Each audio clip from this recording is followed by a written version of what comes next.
Welcome to the deep dive. We're here to unpack some really compelling new ideas for you, straight from pretty cutting edge sources.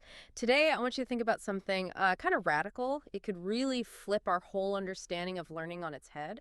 What if the ways we usually measure academic success, grades, test scores, what if they're just fundamentally flawed? Like maybe they don't really show how deeply someone gets a subject, or maybe more importantly, how they can actually use that knowledge out there in the real world.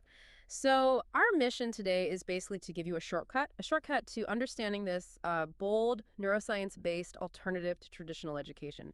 It's actually quite new, just hitting the presses now, and it might totally redefine how we think about mastery, about acquiring knowledge, maybe even what educated really means. We're diving into something called the Taxshila Model and this fascinating concept, brainpage hours, and our insights are coming directly from some really interesting excerpts from a book called Brainpage Hours: Mastering Subjects Through Time Investment by Shiva Narayan Taxshila Page. Just published July 31, 2025. Okay, so the core idea. The Taxshila model introduces brain page learnography. Oh, which sounds complex, but it's essentially a neuroscience-driven idea where knowledge transfer isn't just about memorizing stuff. It's about how much active brain engagement you invest. Yeah, we're talking about measuring learning in brain page hours, not Okay. just grades or test results. Exactly. And think of a brain page hour, not just as, clock time studying. It's meant to be an hour of active neurological construction. Yeah. Your brain is literally building new pathways, new connections. It's almost like writing a new page of understanding in your mind. A new page. I like that. And the model suggests that, well, just like pilots need flight hours or musicians need practice time, learners build academic skill through structured time in active learning, real engagement. And what's really striking, I think, is how it engages the brain differently. Right.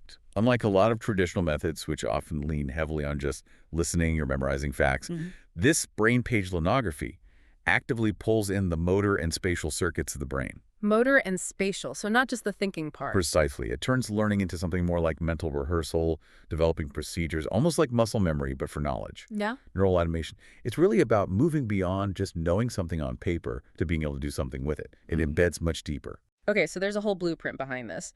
The model talks about a minimum threshold, 15,000 brain page hours. That sounds like a huge number. It does, but it's for the entire academic journey. We're talking kindergarten all the way through a master's degree. Oh, okay. That puts it in perspective. And here's another key number. Each subject is pegged at needing about 3,000 foundational brain page hours for what they call full proficiency. 3,000 per subject. Wow. Yeah, and these hours are spread out strategically across 3 different developmental phases. So if you listening right now value getting knowledge quickly but also really thoroughly, or if you like those aha moments and maybe you want to grasp different perspectives without getting totally swamped by info overload, then digging into these brain page hours and how they could potentially reshape learning and skill building, this is definitely for you. Okay, let's unpack this properly. So, thinking about the core philosophy, the Taxshila model is really saying that true proficiency, true subject mastery, it's not just about passing a final exam, it's earned. Earned through measured effort, this brain page effort, and the accumulated time you put in. Mastery is a journey, not just a grade stamped on a paper. Right. Earned, not declared. Exactly. And the source material presents these brain page hours as a surprisingly reliable indicator of proficiency. It draws direct parallels, as you mentioned, to fields where performance is everything, aviation, music, sports. That parallel is really interesting. Pilots, musicians, their skills are built on hours and hours of practice, but academics often feel more abstract. How does this model bridge that, say, between flying a plane and mastering, economics? Well, it comes down to the active engagement time. Think Yeah. about it. A pilot, they need, 300 to maybe 1,500 hours, including simulator time and actual flying. Okay. A musician could be 1,000 to 5,000 hours of practice, rehearsals.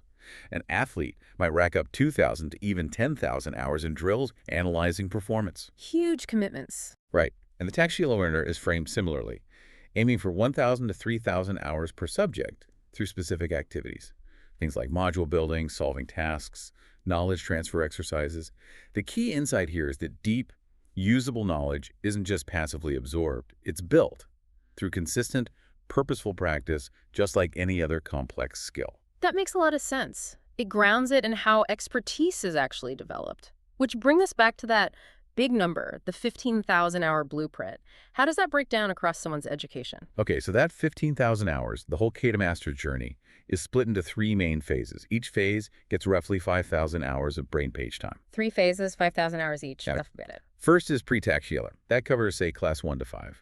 The focus there is on foundational stuff literacy, basic motor learning, imagination, building the base.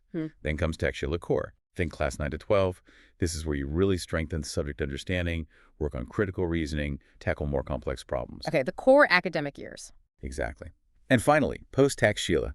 This covers bachelor's and master's degrees. Here, the emphasis shifts to deep specialization, research, innovation, and developing leadership skills. And within that big picture, you mentioned the 3,000 hours per subject. That's the threshold for proficiency. That's the standard they propose. Typically, it works out to about 1,000 hours per subject within each of those 3 phases, maybe for 5 major subjects: math, science, language, social studies, tech, something like that. So when the source talks about achieving deeper cognitive embedding or even reaching a cyclizide state, what does that feel like for a learner? How is it different from just, cramming for an exam? Ah, good question. The difference is meant to be quite profound. Deeper cognitive embedding. That means the knowledge isn't just floating around in your short-term memory. It's really integrated into your neural networks. It becomes almost second nature. You're not just recalling facts, you're intuitively applying principles. Okay, intuitive application. And that cyclizide state, that's part of it. It relates to subconscious memory consolidation, making recall feel effortless, making problem-solving almost instinctive. Like, think of a skilled musician playing a complex piece without thinking consciously about every single note. Right. That kind of mastery, built hour by active hour, is what this model aims for. And it's positioned as a replacement for what it calls unreliable grading systems. It's about measuring true competence through time and active effort. That intuitive level sounds like the ultimate goal of real learning. So how do learners actually build these brain page maps and modules? The source mentions 7 dimensions of knowledge transfer. Can you maybe unpack 1 or 2 of those for us, like hippocampus or dark knowledge? Sound really intriguing. Absolutely. These dimensions are frameworks for that active construction, moving way beyond just passive listening. The 7 are definition spectrum, function matrix, block solver, hippocampus, module builder, task formator, and dark knowledge. Let's take hippocampus. The hippo part refers to the hippocampus in the brain, which is crucial for spatial memory and navigation. Ah, okay, like finding your way around. Exactly. So hippocampus suggests learners aren't just memorizing lists of facts, they're actively creating mental maps of the knowledge domain, understanding how concepts relate to each other spatially, how to navigate through complex information, building a mental landscape, not just a list. A mental landscape. Interesting. And dark knowledge. That sounds mysterious. It does, doesn't it? Dark knowledge is presented as that really deep, intuitive understanding you get from true mastery. It's where you can solve problems or generate new ideas almost subconsciously without having to consciously trace every single logical step. Like expert intuition. Kind of, yeah. The knowledge is so deeply ingrained it feels, well, almost automatic. It's related to tacit knowledge, but also implies the ability to synthesize, predict, and innovate based on these deeply internalized patterns and connections. Those sound like powerful ways to conceptualize understanding. So using these active methods, how does the Taxshila model map out a learner's progress? Is there a clear scale based on the hours? Yes, it lays out specific mastery levels based on accumulated hours per subject. It's quite structured. For instance, 0 to 300 hours. That's basic understanding. You're just getting familiar with the core ideas. Getting started. Right. Then 300 to 700 hours takes you to intermediate application. You can start using the knowledge in defined situations, hit 700 to 1,000 hours, and you've reached functional subject proficiency. You can operate effectively, apply the knowledge meaningfully. Okay, really using it. Then it keeps going. 1,000 to 1,500 hours signifies advanced cross-domain fluency, connecting ideas across different subjects. And if you go beyond 1,500 hours, that's defined as subject mastery and innovation. You're not just skilled, you can potentially create new knowledge or solve really novel problems in that area. So it's a very clear, trackable path. Exactly. It's designed to be measurable, transparent.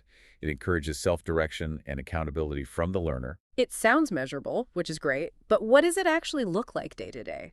How do learners actually build these hours? What does active learning mean in practice here? Well, the focus is totally on active engagement, not passive reception. Brain page hours are built through very concrete task-focused activities. Things like One day, one book, brain page practice sounds like deep, focused engagement with a single text to build specific knowledge modules. Okay.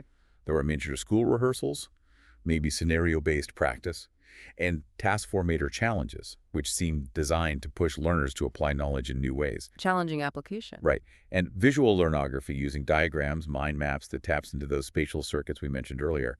Peer collaboration is key too, plus structured knowledge transfer events where students actively teach and learn from each other. So very hands-on. Very. And it's all meticulously tracked, apparently using tools like KTMS dashboards and logbooks. It really shifts learning away from lectures towards being dynamic, task-based, almost motor-driven. This really does feel like it shifts the whole paradigm. Thinking bigger picture now, what are the main implications of a model like this for the education system overall? Oh, the implications are potentially huge. First off, it suggests a complete rethink of assessment, moving away from high-stakes exams towards time-based benchmarks of active learning. That alone is massive. For schools, parents, everyone. Definitely. And think about curriculum planning. It would likely need restructuring around time investment and actual skill progression, not just ticking off content boxes. Yeah, that makes sense. It also sounds like it would really boost learner autonomy and personalization, right? Absolutely. If learners are managing their own brain page hour accumulation, their timelines, it naturally leads to more personalized, flexible learning paths. Which then raises the question about teachers. What's their role in this? Their role transforms significantly. They shift from being the primary deliverer of information to becoming more like facilitators of learnography, guiding the brain page building process, setting up those task rehearsals, almost like cognitive coaches. Coaches, yeah. And what about fairness? Equity? Yeah, that's presented as a potential strength. The brain page hours framework could be quite inclusive. It allows learners to excel through sustained effort and practice over time, potentially reducing the pressure of timed tests or performance anxiety. Yeah. Everyone progresses based on their active engagement. Regardless of pace. Exactly. Plus, you can easily see massive potential for ed tech and AI here. Yeah. AI could monitor progress, identify sticking points, suggest personalized activities or interventions to optimize that brain page building. So the ultimate outcome, logging those 15,000 plus hours? Yeah. What's the payoff, according to the model? The payoff is framed as becoming life-ready, not just exam-ready. Life-ready. Meaning learners develop the capacity to solve novel problems, to innovate, to conduct independent research, collaborate effectively as leaders, and to reach that state of deep subconscious expertise, what the source calls the Geinpeath state, and even create new knowledge using that dark knowledge dimension we touched on. So it's about building fundamental capabilities for life, not just acing tests. That seems to be the core promise. Lifelong learning capacity, real-world impact. This really does bring up a big question for all of us listening, doesn't it? If the real measure of learning, deep learning, is the time spent in that active, hands-on knowledge building, like mastering an instrument or learning to fly, then what brain page hours are you actively investing? In the subjects or skills you genuinely want to master in your own life, what might it look like for you to consciously shift from just passive consumption of information to more purposeful brain cage building in your own learning journey? It's worth considering, right, how you could apply some of these principles, active engagement, time tracking, task-based learning, to your own goals. Really take charge of your own brain page progress. Absolutely. This deep dive really suggests that the future of learning, or at least one potential future, is about measurable, personalized, and proficiency-driven engagement, building real expertise, maybe one brain page hour at a time.